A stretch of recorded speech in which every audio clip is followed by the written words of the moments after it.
Mtazamaji wa The Fresh TV Online, hii ni exclusive online interview ambayo leo tumetembelea kwa mzee wetu, Mzee Majuto. Ilisemekana kwamba kuna habari zinasambaa kwenye mitandao ya kijamii kwamba mzee amefariki dunia, lakini hizo habari sio za kweli. Ili kulidhihirisha hili, tumeamua kuja moja kwa moja mpaka nyumbani kwa mzee na kuhakikisha kwamba mzee wetu hayupo. Kwanza hongera Mzee Majuto kwa kuongeza siku nyingine ambayo watu walitaka kukukatisha kwamba haupo duniani. Hizi habari wewe mwenyewe umezisikia? Lakini hizi habari zipo, simu wanapiga watu wanaonipenda. Unajua mimi na watu wengi sana. Ndio. Simu wanapiga, ndugu zangu wanahangaika. Ndugu zangu si sana kwa sababu wanajua mimi nikifa watapata habari kwanza.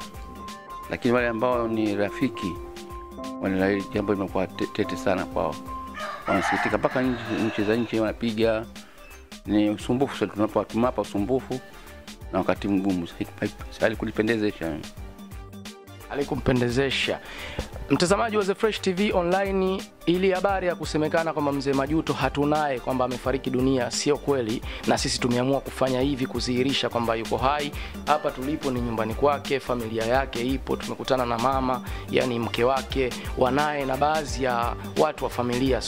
So habari ya kusemekana kwamba mzee hayupo duniani, hicho kitu akipo. So mzee, labda kuwadhihirishia, tuifanye iwe fupi kwa sababu bado hauko vizuri kiafya. Tuifanye iwe fupi, tuendelee na mambo mengine. Labda unaweza kusema na watu wako kitu gani? Nimepata operation ya hernia, na kama hawana kazi alipozungumzia kwamba tafute shuka tu wajifunike walale. Lakini kufanya vitu namna hii ni ujinga. Watanzania wanatakiwa wapate mambo mengi sana ya kuwafundisha. Na kutunza misitu, na kumzungumzia haki za mtoto na mama. Lakini sio kuzungumzia ujinga. Huo ni ujinga. Sasa mimi si mara kwanza wakati niko Maka wakasema nimekufa, ndio kwanza kufa kule. Haya, yani hizi habari kama si mara ni mara 5 sasa usingiziwa vifo, na inaweza kama ni ujinga wa asili. Ningekuwa na uwezo ningefungia mitandao ya WhatsApp na Facebook. Ningefungia kabisa hizo kabisa. Kwa sababu nilikuwa na Ulaya siku moja nikakuta wananchi kama Uturuki hamna upumbavu kama huu. Huu ni upumbavu. Wasisi WhatsApp, si Facebook, for nothing, upumbavu mtupu. Wafutile mbali.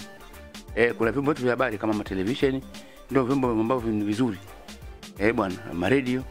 Sio upumbavu mtu kwenye mkono wake anacheza na kisimu, anarusha upumbavu. Kwa ni ujinga. Natia watu wasiwasi. Serikali yangakie swala sana, lakini kama nitahangaikia mimi mwenyewe ile swala, nikitoka hapa mimi natoa siku 7 labda nife tena. Mama shaka mara moja nimefuka. Sasa nikitoka hapa na mimi ndiye nilishughulikia ile swala kwa wakili wangu, alafu kama wakili akishindwa sitokubali, nitafanya ninachokijua mimi sasa. Maana kwa inzi akasema ukijua za hapa yeye ajua za nyuma huko. Nitafanya ninavyojua mimi, nitamshtakia Mwenyezi Mungu.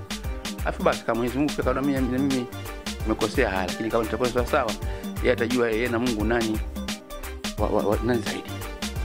Mzee Majuto anasema kama waandishi wa habari hatuna kazi, tutafute shuka tujifunike, yani tulale. Kifupi hatuna kazi. Na pia mzee hiki kitu, yani Waswahili au sisi vijana tunasema amemind.